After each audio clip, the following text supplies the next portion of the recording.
Bible అన్యమతస్థులు విగ్రహారాధకులు సైతాన్లతో పోలిస్తా ఉన్నప్పుడు ఖురాన్లో ముష్రికులని ఇంకొక రకంగా ఇందాక వాళ్ళ మత గ్రంథాల ద్వేషానికి హక్కుతుంటే ఇంకెక్కడి నుంచి ఎక్కడ మనుషులు మాత్రమే భాయ్ భాయ్ అంటున్నారు కానీ గ్రంథాలు అనట్లేదు. మళ్ళీ వీడు లోపట్ల అదే విషయం. మత గ్రంథాలు చెప్పకపోయినా సమాజానికి మేలు జరుగుతుందంటే హిందువులుగా మేము ఒక అడుగు ముందుకేస్తాం, 10 అడుగులు ముందుకేస్తాం.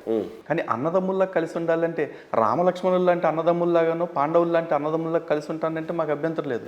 కానీ బైబిల్లో చెప్పిన కయ్యను హేబెల్ లాంటి అన్నదమ్ముల్లా కలిసి ఉండమంటే మా వల్ల కాదు.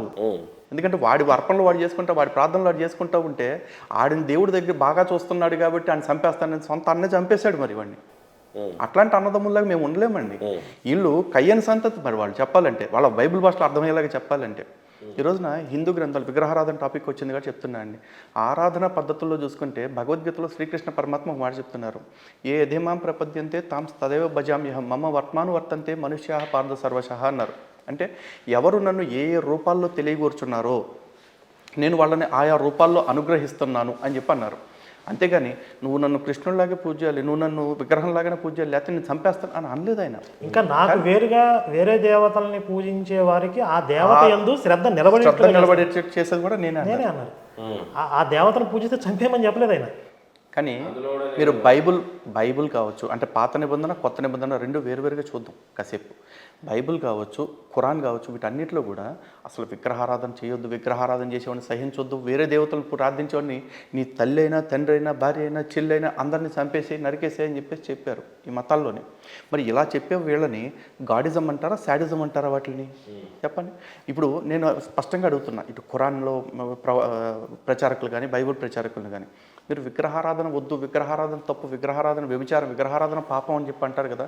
అరే ఈ దేశంలో ఇప్పటికీ 80% ప్రజలు విగ్రహారాధకులుగా ఉన్నారు కదా. ఇంతమంది విశ్వాసాల్ని ప్రతిరోజు మీరు అవమానిస్తుంటే సిగ్గనిపీటలే మీకు? మీరు రాజ్యాంగాన్ని ఉల్లంఘిస్తున్నట్టు మీకు అనిపీటలే? ఆర్టికల్ 25 ఎవరికి నచ్చిన మతాన్ని వాళ్ళు పాటించుకోవచ్చు, ప్రకటించుకోవచ్చు, ప్రచారం చేసుకోవచ్చు అని చెప్పేసి అచ్చోసిన ఆంబోతుల్లో రోడ్డు మీదకి వస్తారు కదా. ఆ పాటించుకునే హక్కు, ఆ స్వేచ్ఛ మాకు లేదా?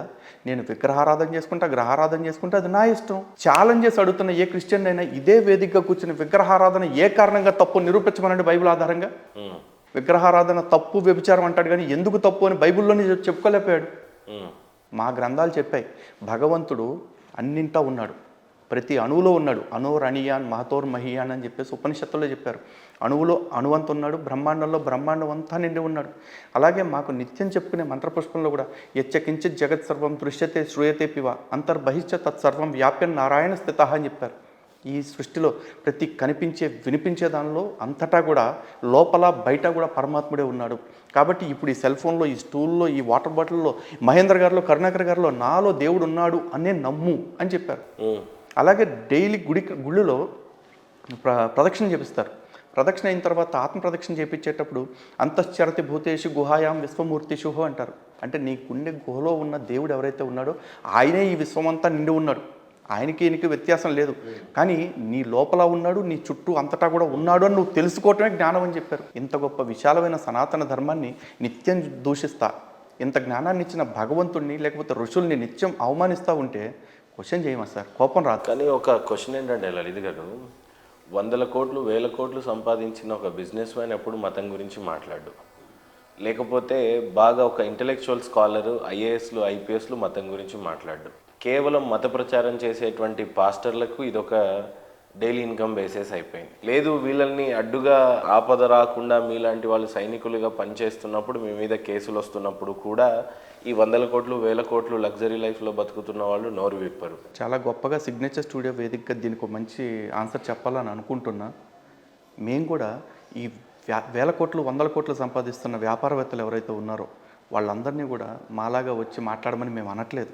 ఐఏఎస్లు ఐపీఎస్లుగా సెలెక్ట్ అయిన వాళ్ళు ఎవరైతే ఉన్నారో, పదవుల్లో ఉన్నాళ్ళు ఎవరైతే ఉన్నారో వాళ్ళందరినీ మాలాగా వచ్చి పోరాటం చేయమని అనట్లా. కానీ మీరు సంపాదించండి, మీరు ఎదగండి, కానీ మాలాంటి వాళ్ళకి అట్లీస్ట్ వెనక నుంచైనా మీరు సపోర్ట్ ఇవ్వండి. ఎందుకంటే మా వెనకాల ఒక జార్జ్ సోరోస్ లేడు, మా వెనకాల ఒక మిషనరీ మాఫియా లేదు, మా వెనకాల అరబ్ నుంచి వచ్చే పెట్రోల్ డబ్బులు లేవు. ఒంటరి పోరాటం చేస్తున్నాం, ఎవరితో చేస్తున్నాం తెలుసుగా? ఇవన్నీ ఉన్న వాళ్ళతో. వెనకాల లక్షల కోట్లు పంపే సోరోస్ ఉన్నాడు, లక్షల కోట్లు పంపే పెట్రోల్ డబ్బులు పంపే పెట్రోల్ మాఫియా ఉంది వెనకాల. ఇవి ఏవి కాకపోతే డీప్ స్టేట్ అని ఇంకోటి ఉంది, డీప్ స్టేట్ ఉంది. వాళ్ళందరితో మేము ఫైట్ చేస్తున్నాం. వీళ్ళు ఎలాంటి కుట్రలు చేస్తున్నారంటే కొంతమంది క్రైస్తవులుగా ముస్లింలుగా నేరుగా వచ్చేవాళ్ళు అయితే కొంతమంది హిందువులుగానే వస్తారు. ఇప్పుడు కొన్ని సంస్థలు ఉన్నాయి, వాళ్ళు వచ్చి హిందువులకి ఏం చెప్తారంటే మీరు బొట్లు తీసేయండి, తెల్లచీరలు కట్టుకోండి, మొగుడు పిల్లల్ని అన్నయ్య అని పిలుచుకోండి, అక్కయ్య అని పిలుచుకోండి అంటారు. దానివల్ల ఎవరికి ప్రయోజనం? హిందువులకి అన్న ప్రయోజనం? వాళ్ళు వచ్చి మేము శివుడే అని చెప్తారు. కానీ మీకు శివుడి గురించి హిందువులకు కాదుగా చెప్పాల్సింది.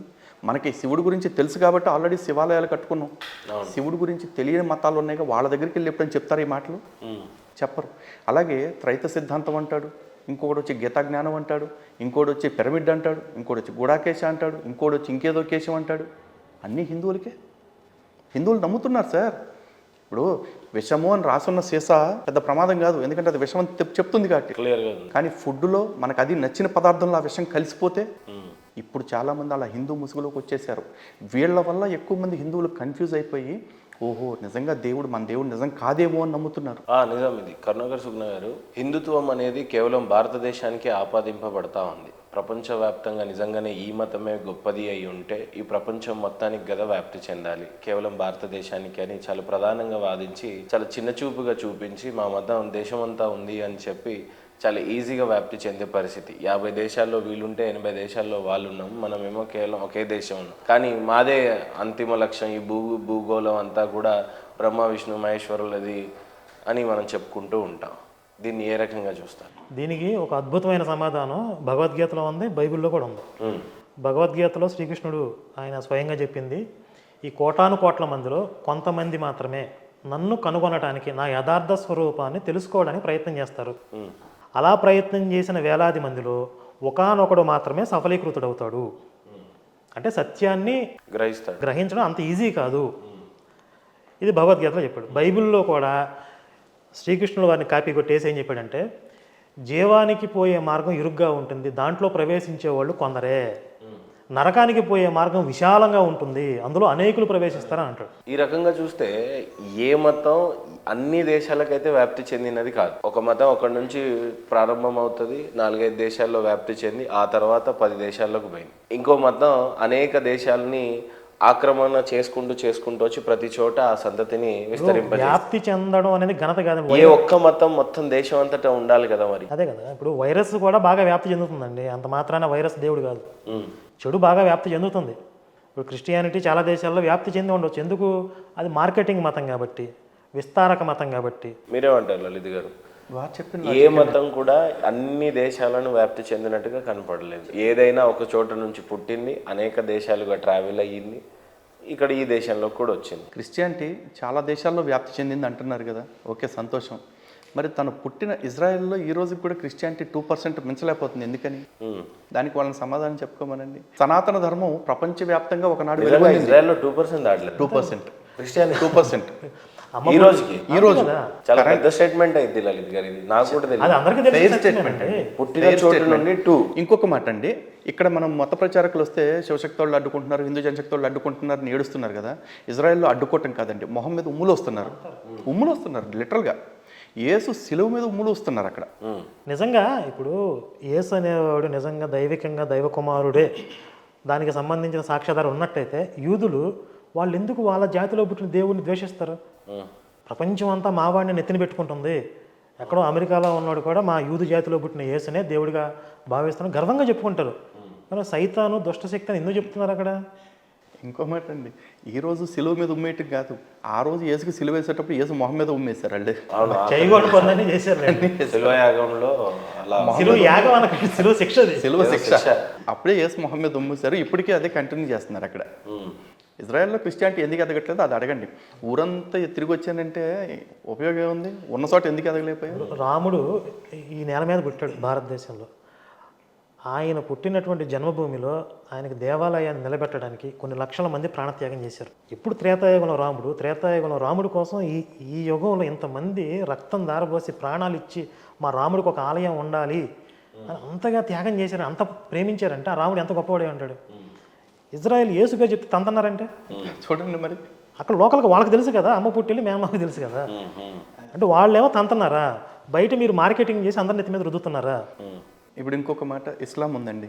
ఇప్పుడు మాదంతా అన్నదమ్ముల మతాలు అంటారు కదా, ఒకే తండ్రి సంతానం అంటారు. యూదులు యేసుని ఇప్పుడు కూడా మెస్సయ్యగా ఒప్పుకోరు, రక్షకుడిగా ఒప్పుకోరు. ముస్లింలు ఉన్నారు, యేసు దేవుడు అంటే ఒప్పుకోరు, ప్రవక్త అంట. ప్రవక్త అంటారు. అసలు యేసు సిలువ మీద చచ్చిపోయాడంటే కూడా ఒప్పుకోరు వాళ్ళు మరి.